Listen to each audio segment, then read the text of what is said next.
नमस्कार, स्वागत है आप सभी का हमारे स्पेशल प्रोग्राम में। मैं हूं आपके साथ सुनील चौहान। दर्शकों, ये देखा जाता है कि महिलाओं के साथ अपराध जब बहुत होने लगते हैं तो हम लोगों को अपनी आवाज़ उठानी पड़ती है। ये प्रोग्राम हमने इसीलिए बनाया है। डोमेस्टिक वायलेंस देखा जाता है बहुत ज़्यादा होते हैं। महिलाओं को ये पता नहीं होता कि उनको सही डायरेक्शन में कहाँ जाना है, कैसे कंप्लेंट करानी है, एफआईआर कराने का तरीका क्या है, और पति अगर ज़्यादा टॉर्चर करता है तो महिलाओं को क्या करना है। अगर महिलाएं पति को लेकर गलत रिपोर्ट दर्ज कराती हैं, उनके परिवार को लेकर गलत रिपोर्ट दर्ज कराती हैं, झूठे, क्योंकि बहुत से केसेस देखे जाते हैं झूठे आते हैं, तो उन पर क्या कार्रवाई होती है। साथ ही साथ आपको बताएंगे जुडिशरी में क्या कुछ प्रावधान है, किस प्रकार से सरकार की तरफ से कोई सहायता मिलती है। बहुत सारे सवाल, बहुत सारे जवाब। इन सारे सवालों के जवाब देने के लिए हमारे साथ अनीता गुप्ता जी हैं। अनीता गुप्ता जी एडवोकेट हैं और family welfare committee judiciary member भी हैं। बहुत बहुत अभिनंदन है आपका। अनीता जी आपको बताएंगी, समझाएंगी कि समाज में किस किस तरह की परेशानी आती है। अगर देखा जाता है, मैम एक संस्था चला रही हैं, उस संस्था में बहुत सारी परेशानी आती हैं। लोग कॉल करते हैं, बताते हैं कि मैम इस तरह की परेशानी है, उस पर प्रकाश डालती हैं और कोशिश करती हैं मैम कि उस परेशानी को दूर किया जाए, और शॉर्ट आउट मैटर काफ़ी कर भी चुकी हैं। इसलिए दर्शकों, अगर आपको किसी भी तरह की कोई परेशानी है तो आप स्क्रीन पर दिए नंबर पर कॉल कर सकते हैं, आप मेल भी कर सकते हैं। आने वाले सेगमेंट में आपकी इस परेशानी को हम ज़रूर उठाएंगे और हमारी कोशिश यही है कि इस मंच के माध्यम से आप लोगों की परेशानी दूर हो जाए। मैडम से डिस्कशन करेंगे, लेकिन सबसे पहले आप एक छोटी सी रिपोर्ट देखिए। डोमेस्टिक वायलेंस की शिकायत कहां कराएं? अगर पुलिस एफआईआर नहीं लिख रही तो क्या करें? सबसे पहले डोमेस्टिक वायलेंस की शिकायत कहां पर की जाती है? अगर पत्नी पति पर झूठे आरोप लगाती है तो क्या करें? पत्नी को पति के साथ घर के सदस्य परेशान करें तो क्या करें? क्या होता है डोमेस्टिक वायलेंस? कानून में क्या प्रावधान है डोमेस्टिक वायलेंस के लिए? महिला अपराध को रोकने के लिए सरकार के क्या प्रावधान हैं? क्या महिलाओं को मिलती है कोई सरकारी सुविधा? आखिर महिला अपराध को कैसे रोकें? हमारे देश में महिलाओं पर होने वाले अपराध चौंकाने वाले हैं। राष्ट्रीय अपराध रिकॉर्ड ब्यूरो के आंकड़ों के अनुसार प्रति वर्ष महिलाओं के साथ होने वाले अपराधों के लगभग 3 लाख से ज्यादा मामले दर्ज होते हैं, जिनमें छेड़छाड़, मारपीट, अपहरण, दहेज, उत्पीड़न से लेकर बलात्कार और मृत्यु तक के मामले शामिल हैं। समाज को अपराध मुक्त रखने के लिए आवश्यक है शिक्षा में चरित्र निर्माण पर विशेष जोर दिया जाए, जनता की मूल समस्याओं का समाधान शीघ्र से शीघ्र किया जाए, समाज में पनपने वाले असंतोष को समय रहते दूर किया जाए, समाज में साधनों की असमानता का अंतर निम्नतर करने का प्रयास हो, अपराधी को शीघ्र से शीघ्र सजा देने की व्यवस्था की जाए।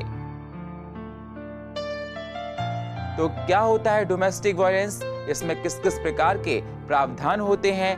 अगर पत्नी पति पर झूठे आरोप लगाती है तो क्या प्रावधान है? क्या पत्नी को सरकार की तरफ से कोई सुविधा मिलती है जब पति परेशान करता है? अगर आपको जाननी है सारी बातें तो जानने के लिए बने रहिए हमारे साथ। प्रोग्रामिंग डेस्क से सुनील चौहान, सीसीएन न्यूज, दिल्ली। तो जैसा आपने देखा और जानने की कोशिश की कि डोमेस्टिक वायलेंस हमारे देश में बहुत ज़्यादा बढ़ रहा है। खासकर देखा जाए रूरल एरियाज़ में तो बहुत ज़्यादा है। महिलाएं अपने हक के लिए आवाज़ बुलंद नहीं कर पाती हैं। इसी प्रकार उनको कहीं ना कहीं देखा जाता है लैक ऑफ नॉलेज भी होती है, डरती हैं समाज से। बहुत सारे उनके पास कहते हैं कि डर उनके मन में, और उनको लगता है कि कहाँ शिकायत करने जाएं, क्या कुछ कर सकते हैं, महिला आयोग के पास कब जाया जाता है। बहुत सारे सवाल, और उन सारे सवालों के जवाब आज आपको दिए जाएंगे।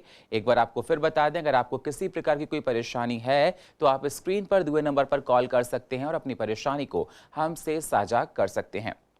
मैडम, देखा जाए हमारे देश में महिलाओं के साथ देखा जाता है कि बहुत अत्याचार होता है। अगर रूरल एरियाज़ की बात की जाए तो वहाँ पर महिलाएं अपने सम्मान के लिए, अपने हक के लिए अपनी आवाज़ को नहीं उठा पाती हैं, अत्याचार को सहन करती हैं। इसीलिए इस प्रोग्राम को हमने बनाया और आपको आमंत्रित किया। आज मैं आपसे जानना चाहता हूँ कि डोमेस्टिक वायलेंस आखिर है क्या? डोमेस्टिक वायलेंस अपने आप में घरेलू हिंसा इसका अर्थ है। और काफ़ी समय से, जैसे इन्होंने बताया, कि महिलाएं का उत्पीड़न रहा है हमारे हिंदुस्तान में, क्योंकि इसको मेल डोमिनेटिंग सोसाइटी कहा जाता रहा है, जिसकी वजह से महिलाओं के लिए, क्योंकि महिलाएं शारीरिक रूप से भी कहीं ना कहीं मर्द से कमज़ोर ही होती हैं, तो उनको किसी भी तरीके की घरेलू हिंसा से वो ज़्यादा पीड़ित ना हो, अपने हक के लिए आगे आए। तो 2005 में संविधान में एक एक्ट बनाया गया जिसको डोमेस्टिक वायलेंस एक्ट 2005 कहा गया। इसके अंतर्गत महिलाओं को काफ़ी सारे अधिकार दिए गए कि जो भी महिला घरेलू हिंसा मानसिक शारीरिक रूप से, अगर कोई ससुराल में पति या उसके ससुराल के कोई भी व्यक्ति अगर उसको तंग करता है, तो वो अपने अधिकार के लिए कानून का सहारा ले सकती है। अगर हम डोमेस्टिक वायलेंस की बात करें खुल के, तो उसके लिए एक स्पेशल हर डिस्ट्रिक्ट में एक महिला कोर्ट बनाई गई है, महिला सेल बनाई गई है। तो महिलाएं सीधे, या तो उनके लिए एक नंबर है जो पूरे हिंदुस्तान में 1091 करके, अगर वो एक नंबर भी डायल कर देती हैं, उनको 100 नंबर भी डायल करने की ज़रूरत नहीं है। अगर 1091 नंबर अगर वो डायल कर देती हैं, तो पूरा कानून, पूरी सरकार, सब कुछ उस नंबर से उनके साथ कनेक्ट हो जाएगी।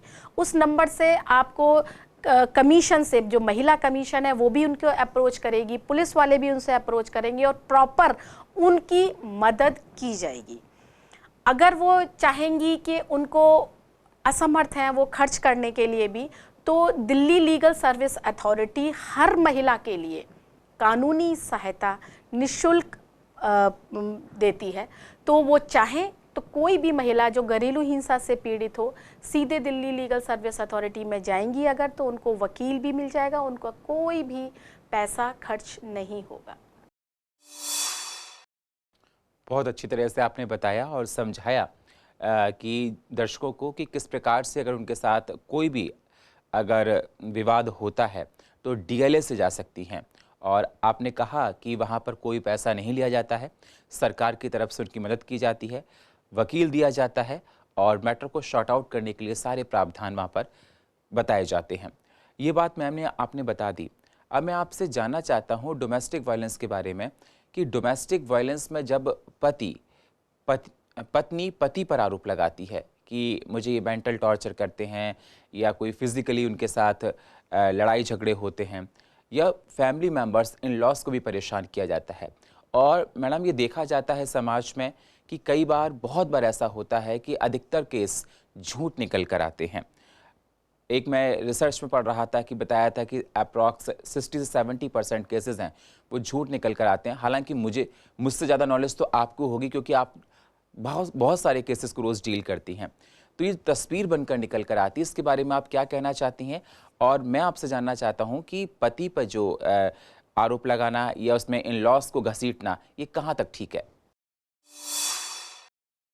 देखिए, यही एक कारण है कि जो कानून महिलाओं के लिए, हमारी मदद के लिए बना है, अगर हम उसका दुरुपयोग करेंगे तो जो एक्चुअल सफरर है उनको भी जस्टिस नहीं मिलता। फैमिली वेलफेयर कमेटी में मैंने देखा कि आपने तो 60-70 बताया, बल्कि प्रैक्टिकली अगर मैं देखूं तो वो 80% तक जा रहा है रेशो, जहां की झूठे केसेस हैं।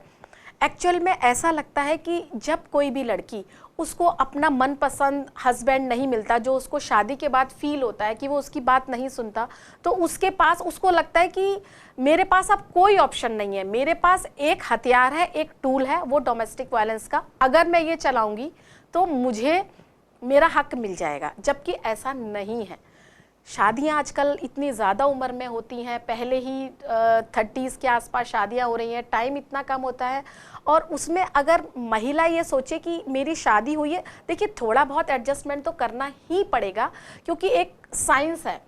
एक पौधा अगर 20 से लेके 25 या 30 साल तक अपने मायके में लगा है, अगर वो आप एक ससुराल में वो पौधा दोबारा से लगाएंगे, तो दोनों को ही कोशिश करनी होती है, ससुराल वालों को भी देखना होता है, उसको वो एटमॉस्फेयर देना होता है कि अपना घर छोड़ के आइए, और लड़की को भी ये समझना होता है कि उसकी सब चीज़ें चेंज हो जाती हैं। उसकी परंपराएं, उसका खाना पीना, रहन सहन, उसका स्टाइल, उसकी फ्रीडम, वो सारी चीज़ें चेंज होती है।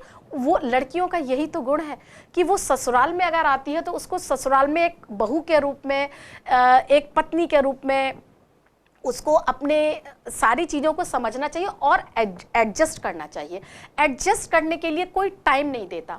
कोई भी महिला जो मैंने देखा है शादी के बाद वो टाइम नहीं देती है। उसे लगता है कि मेरा तो ज़िंदगी ख़राब हो गई, हस्बैंड मेरी सुनता नहीं है। बस इसी बात के लिए उसको लगता है मेरे पास एक टूल है, क्योंकि आजकल सभी महिलाओं को जो पढ़ी लिखी हैं सबको पता है कि डोमेस्टिक वायलेंस है, और वो उसके लिए आ जाती हैं और उसका बहुत बहुत बहुत दुरुपयोग हो रहा है। बिल्कुल, आपने कहा कि गलत डायरेक्शन में लोग चले भी जाते हैं और आपने कहा कि दुरुपयोग हो रहा है, और हालांकि आपने कहा कि 80% के अप्रॉक्स केसेस देखे जाते हैं झूठे आ रहे हैं। अब मैम चलो एक हम और साइड ले लेते हैं। अगर किसी महिला के साथ अपराध हो रहा है, उसका पति उसके साथ गलत व्यवहार करता है, उसके इन लॉज फैमिली के मेंबर्स गलत व्यवहार करते हैं, तो अपनी शिकायत को कहाँ करने जाए, वो कहाँ दर्ज कराए अपनी शिकायत को, उसे कहाँ जाना चाहिए जिससे इस प्रकार की बातों से उसको निजात मिल सके? देखिए, मैंने जैसे पहले बताया है, उसको सिर्फ 1091 एक नंबर जो महिला हेल्प डेस्क है उस पर सिर्फ उसको कॉल कर देंगे, उसको सारी गवर्नमेंट सारी उसके साथ सहयोग के लिए खड़ी है साथ में। वो खुद आएंगे वहाँ से और आपको कंप्लेंट, आपकी शिकायत वो थाने में दर्ज हो जाएगी। कंप्लेंट थाने में दर्ज होने के बाद जो कंसर्निंग आपका वुमेन सेल है, फिर वो केस वहाँ जाता है। वहाँ पर हस्बैंड को और ससुराल वालों को बुलाया जाता है और कोशिश की जाती है कि जो भी रीज़न रहा हो लड़की का, जो वो कह रही है कि मेरे साथ गलत हुआ है, उसकी वो जांच भी करने की कोशिश करते हैं और सेटलमेंट करने की कोशिश करते हैं, मीडिएशन की कोशिश करते हैं। वहाँ सारे पुलिस वाले होते हैं, उनका यही कोशिश होती है कि किसी तरीके से ये घर बस जाए।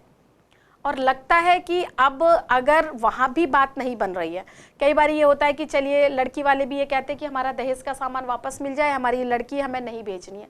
ऐसी बहुत सारी चीज़ें निकल के वहीं आती हैं।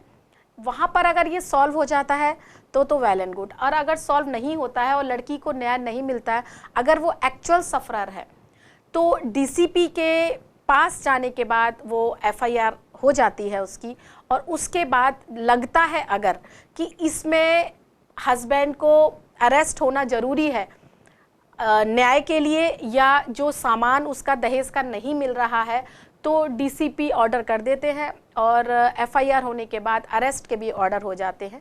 पहले तो इन लॉस के लिए भी अरेस्ट के ऑर्डर जारी होते थे, लेकिन अब रिसेंटली जब ये देखा गया कि काफ़ी ज़्यादा फेक केसेस हैं, तो इन लॉज काफ़ी ओल्ड एज के भी होते हैं, कुछ इन लॉज अब्रॉड होते हैं, इंडिया के बाहर भी, लगता है कि उनका क्या रोल रहा होगा। तो ऐसे केसेस में अब पूरी तरीके से ये है कि सबसे पहले आप अगर ज़रूरत है तो हस्बैंड को आप अरेस्ट कीजिए और न्याय दिलाने की कोशिश कीजिए, बाकी लोगों को वो छोड़ देते हैं।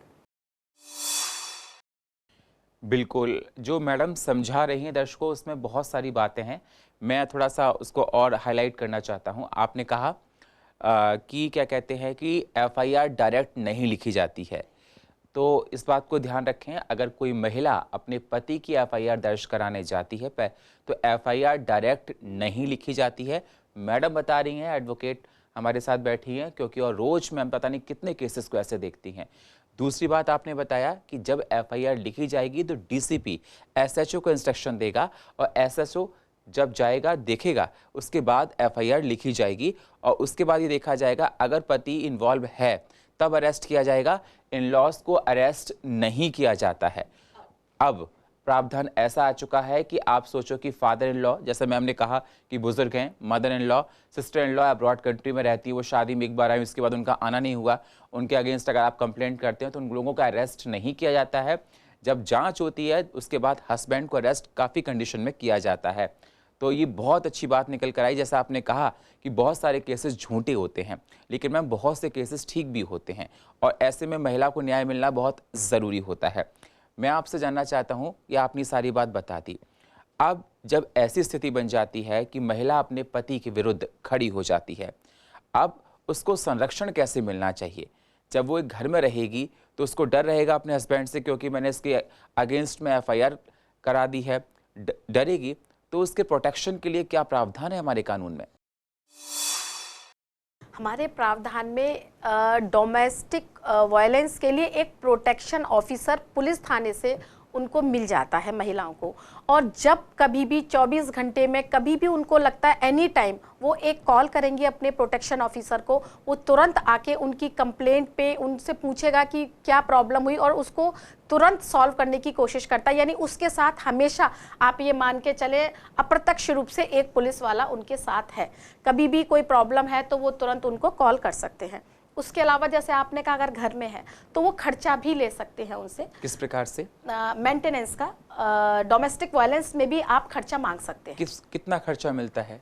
खर्चा लगभग हस्बैंड की इनकम को एसेस, वो मेन क्राइटेरिया है कि उसकी जितनी, उसमें सबसे पहली चीज़ तो ये है कि अगर वो उस घर में रह रही है वेल एंड गुड। अगर वो ये कहती है कि मुझे ससुराल में नहीं रहना, तो जो ससुराल का उसके हस्बैंड का स्टेटस है, अगर वो कोठी में रह रहा है तो लड़की को भी कोठी में रहने का रेंट हस्बैंड देगा, और अगर मतलब जितना उसका स्टेटस है उसी स्टेटस के हिसाब से उसको रहने का अधिकार है, किराया भी देगा उसी स्टैंडर्ड के हिसाब से उसको अपने, और अगर उसके बच्चे हैं तो वो भी खर्चा देगा as per the standard of the in laws and the husband. बिल्कुल, ये देखा जाता है किस प्रकार से घर में वो रह रहे हैं, उसी प्रकार से वाइफ को मतलब पूरा प्रोटेक्शन उनको देना है और खर्चा देना पड़ता है। और ये देखा जाता है बच्चे किस प्रकार से हैं, बड़े हैं, अगर स्कूल करते हैं तो फीस वगैरह भी सारी वो एज सच वो डालेंगी कोर्ट के अंदर कि मेरे ये बच्चे पढ़ रहे हैं, इनकी ये फीस है। जितना फीस होगी उसी हिसाब से अगर, और डिपेंड करेगा सारा कुछ कि हस्बैंड की सोर्स ऑफ इनकम कितना है। बस उसको यही प्रूव करना है लड़की को कि मेरा हस्बैंड का कितने काम है, कितना कमाता है, उसकी ITR कितनी है, उसी के अकॉर्डिंग ही 50% इनकम, और उसकी लाइबिलिटीज़ भी देखी जाती है कि हस्बैंड की लाइबिलिटी क्या क्या है। अगर ज़्यादा लाइबिलिटीज़ नहीं है उनके ऊपर तो 50% तक बड़े आराम से वाइफ को और बच्चों को खर्चा मिल जाता है। बिल्कुल मैम, आपने बताया कि बहुत सारे झूठे केसेस आ जाते हैं, लेकिन जो केसेस ठीक हैं, सच्चे केस हैं, उसमें क्या कुछ कहना चाहती हैं आप? बिल्कुल, मैंने ये देखा है कि जो सच्चे केस हैं वो महिलाएं तो बाहर आती ही नहीं है, वो घुटती रहती है, डोमेस्टिक वायलेंस सहती रहती है। मेरी हाथ जोड़ के उनसे अपील है कि हिंदुस्तान में सारा कानून, सारा समाज सब उनके साथ खड़ा है, बस उनको एक आवाज़ निकालने की ज़रूरत है, अपने हक को मांगने की ज़रूरत है। आप परेशान ना हो, आप घरेलू पीड़ा को बिल्कुल भी ना सहें, बस एक आवाज़ आप निकालें, चाहे एक वो जो नंबर मैंने 1091 बनाया चाहे वो डायल करें, या किसी को भी आप अपनी समस्याएं सिर्फ शेयर करें। आप घुट घुट के ना जिए, आगे आएँ, सब आपके साथ हैं और आपको एक अच्छा जीवन देने के लिए सब कोशिश करेंगे। बिल्कुल। अब इसमें एक सवाल मैडम आपसे मैं और पूछना चाहता हूँ। आपने ये बता दिया कि अलग वो रहती हैं तो उनको खर्चा देना पड़ेगा। अगर इस केस में वाइफ घर पर रहती है और उस पर प्रेशराइज, उसको घर से निकालते हैं, लॉज उसको घर से निकाल रहे हैं, हस्बैंड घर से निकालते हैं, तो क्या हस्बैंड घर से उसे निकाल सकता है? नहीं, अगर महिला जहां रहना चाहे, ना तो ज़बरदस्ती वो अपने मैट्रिमोनियल होम में उसको रख सकता है, ना ही ज़बरदस्ती उसको घर से बाहर निकाल सकता है। प्रोटेक्शन ऑफिसर मिलता ही इसीलिए है। महिला जहां रहना चाहे, महिला को जहां लगता है कि मैं जहां सिक्योर हूं, जहां मैं सेफ हूं, जहां मैं सुरक्षित हूं, वो वहीं रहेगी और वहीं उसको प्रोटेक्शन ऑफिसर उसको वहीं रखेगा। ये उसका अधिकार है। बिल्कुल, बहुत अच्छी बात आप बता रही हैं और ये समाज में जानी भी चाहिए कि महिलाओं को पूरा क्या कहते हैं प्रोटेक्शन मिलता है, और हस्बैंड जो कमाता है उसकी कमाई का कुछ पार्ट महिलाओं को मिलता है जिससे बच्चों का पालन पोषण कर सकें। और अगर महिला घर में रहना चाहती है तो हस्बैंड उसको घर से बाहर नहीं निकाल सकता है। ये बातें बहुत अच्छी आपने बताई। एक सवाल मन में और मेरे आता है कि कई बार ये देखा जाता है कि हस्बैंड के नाम पे प्रॉपर्टी है, मकान है, और वाइफ ये कहती है कि मुझे इस मकान में कुछ पार्ट चाहिए, और हस्बैंड कहता है कि आप इसी में रहो। रजामंदी नहीं बनती है, दोनों लोग नहीं रहना चाहते हैं। ऐसी कंडीशन में हम क्या होती है? ऐसी कंडीशन में तो फिर कोर्ट का ही रास्ता है। कोर्ट में आने के बाद वो महिला जिस तरीके से भी सेटलमेंट करना चाहे, चाहे उस जो उसका मकान है जो उसके नाम से है उसमें रहना चाहे, या उस हिसाब से वो दूसरे मकान में रहना चाहे, मतलब जो वो चाहे वो कोर्ट उसको प्रोवाइड कर देगी। सारा कुछ कोर्ट के ऊपर निर्भर करता कोर्ट है, के ऊपर निर्भर करेगा क्या होता है। चलिए, मैं हमने इस सिलसिले में बात कर ली। अब मैं आपसे जानना चाहता हूँ, महिलाओं को जो प्रताड़ित किया जा रहा था उस पर डिस्कशन किया। अब मैं आपसे दूसरे सिरे पे बात करना चाहता हूँ। कई बार ऐसे केस निकल कर आते हैं कि महिलाएं पति को प्रताड़ित करती हैं, पति भी मेंटल ट्रॉमा में आ जाता है। डोमेस्टिक वायलेंस में ये देखा जाता है, पति को कहा जाता है, बहुत परेशान किया जाता है कि हम आपके साथ एडजस्ट नहीं कर सकते हैं। पति के साथ साथ उसकी फैमिली मेम्बर्स को, उसके भाई को, बहन को, माता पिता को, और लड़ाई झगड़े बहुत होते हैं। तो ऐसी सिचुएशंस में क्या कुछ प्रावधान निकल कर आता है जब पत्नी पति को मेंटल टॉर्चर करे, परेशान करे? देखिए, हिंदुस्तान में वुमेन सेल है, मैन सेल कोई नहीं है। प्राइवेट कुछ लोगों ने इकट्ठे होकर बनाने की कोशिश करते हैं कि हम सेल, एज सच लीगली कोई भी सेल नहीं है। उनके लिए भी कोर्ट का दरवाज़ा है। वो कोर्ट दरवाज़ा न्याय करने के लिए बना है और दोनों के लिए बना है। अगर हस्बैंड को या इन लॉज को प्रॉब्लम है, they can go to the court, वो भी पुलिस में जा सकते हैं, उनके लिए भी सेम अधिकार है। बस उनको अपने आप को प्रूव करना पड़ता है, जस्टिफाई करना पड़ता है, बताना पड़ता है कि एक्चुअल पिक्चर क्या है, मेल हरास हो रहा है या विमेन हरास हो रही है, कौन असॉल्ट हो रहा है, ये देखना पड़ता है। हैरेसमेंट किसको ज्यादा हो रहा है, इसका पूरा इसके लिए भी कोर्ट ही है। अच्छा, ये भी कोर्ट ही डिसाइड करता है। कोर्ट ही डिसाइड करेगी। मर्दों के लिए, जेंट्स के लिए कोई भी मैन सेल नहीं है। वुमेन सेल बना रखी है, लेकिन मैन सेल अभी तक कोई भी नहीं है। कोई भी नहीं बनी है। बिल्कुल। मैम, देखा जाए इसके एडवांटेज क्या हैं डोमेस्टिक वायलेंस के? एडवांटेज ये है कि महिला अगर डोमेस्टिक वायलेंस से पीड़ित है और वो अलग रहना चाहती है, उसको रहने के लिए सेम स्टैंडर्ड का मकान मिलेगा, उसको खर्चा जो चाहिए अपने और अपने बच्चों का as per the income of the husband, उसको खर्चा भी मिलेगा।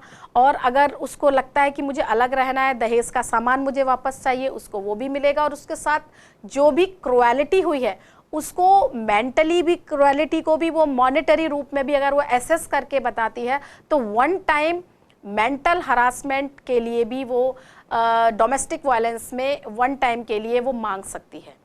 जो भी वो उसको लगता है कि मेरे लिए शारीरिक रूप से मुझे इतना तंग किया, इसके लिए मुझे 2 लाख 10 लाख, जो भी उसको लगता है अपना, वो भी कोर्ट में वन टाइम के लिए फाइल कर सकती है। मंथली उसकी मेंटेनेंस भी बन जाती है और उसको जो भी जस्टिस उसको चाहिए वो डोमेस्टिक वायलेंस में सारा का सारा कवर किया हुआ, हर तरीके से उसको न्याय मिल जाता है।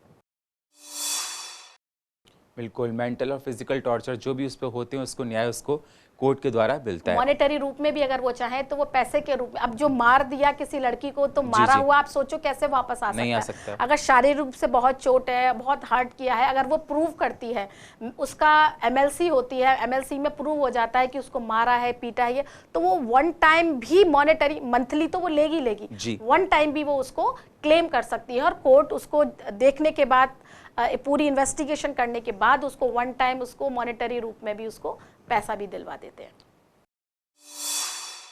बिल्कुल, बहुत बहुत शुक्रिया अनीता जी, आप हमारे इस मंच पर आई और महत्वपूर्ण विषय पर आपने चर्चा की, जो कि समाज में आज बेहद ज़रूरी है। और देखा जा रहा है कि डोमेस्टिक वायलेंस बहुत बढ़ रहे हैं, और ख़ासकर कोविड एरा में जब लोग घरों पर रहे तो डोमेस्टिक वायलेंस का जो ग्राफ था वो बहुत ज़्यादा बढ़ा। और इसीलिए हम लोग इस मंच से यही रिक्वेस्ट करते हैं कि लोग अपने बीच में अंडरस्टैंडिंग रखें। महिला आयोग भी, आप लोग भी काउंसलिंग ही कराती हैं। चलते चलते मैं आपसे ये जानना चाहता हूँ, आपको लंबे अरसे से एक्सपीरियंस है, आप बहुत सारे लोगों को रोज़ डील करती हैं, आप देखा जा रहा है, जहाँ तक मैं आप जानता हूँ, आपकी संस्था ने बहुत सी महिलाओं की परेशानियों को दूर किया है। कैसा एक्सपीरियंस निकल कर आपके सामने आया? आज के समय में किस प्रकार के हालात हैं, दर्शकों को बताइए, और किस प्रकार से लोगों को चलना है जिससे डोमेस्टिक वायलेंस के ग्राफ में रोकथाम हम लोग ला सकें। मेरी उन महिलाओं से अपील है जो कि डोमेस्टिक वायलेंस का मिसयूज़ करती हैं, वो मिसयूज़ ना करके वो खुद अपने आप को इतना स्ट्रांग बनाएं कि उसको झूठा केस ना फाइल करके, वो अगर नहीं रहना चाहती है, हस्बैंड उनको नहीं पसंद है, तो domestic violence is not the way. वो अपने आप को अलग नहीं पति के साथ बनती है, अलग रहे, अपने आप को बहुत एम्पावर्ड, स्ट्रांग, वर्किंग हो जाए कि उनको किसी भी तरीके की झूठे केस फाइल करने की ज़रूरत ही ना पड़े। तो देखा आपने, अनीता मैम ने बताया, मैम एडवोकेट हैं और साथ ही साथ बहुत लोगों की अपनी संस्था के माध्यम से हेल्प भी करती हैं। उन्होंने बताया कि बहुत से लोग डोमेस्टिक वायलेंस में मिसयूज़ करते हैं कानून का, गलत जानकारियां दी जाती हैं, बहुत सारे केस ऐसे निकल कर आते हैं। साथ ही साथ मैम ने कहा कि अपने आप को इतना मजबूत बनाएं कि अगर कोई परेशानी आती है तो उस पर एक अच्छे से डील किया जा सके। और जो महिलाएं अपने लिए आवाज़ नहीं उठाती, चल के बहुत कष्ट उठाना पड़ता है। और साथ ही साथ मैम ने ये बताया कि डोमेस्टिक वायलेंस में डायरेक्टली एफआईआर नहीं होती है। एफआईआर तभी होती है जब डीसीपी एसएचओ को आदेश देता है। एसएचओ के आदेश आने के बाद, चेक होने के बाद हस्बैंड को अरेस्ट किया जा सकता है जब कंडीशंस बनती हैं। ऐसे अरेस्ट भी नहीं कर सकते हैं। और साथ ही साथ मैम ने बताया कि इन लॉज को अरेस्ट नहीं किया जाता है। ये बहुत इंपॉर्टेंट बातें हैं, आप लोगों को पता होनी चाहिए। और दर्शकों, स्क्रीन पर एक नंबर है, अगर आपको किसी प्रकार की कोई परेशानी है तो आप स्क्रीन पर दिए हुए नंबर पर कॉल कर सकते हैं, अपनी परेशानी को हमसे साझा कर सकते हैं। और फिलहाल हमारे इस खास प्रोग्राम में इतना ही। बाकी खबरों के लिए आप बने रहिए CCN के साथ। तब तक के लिए नमस्कार।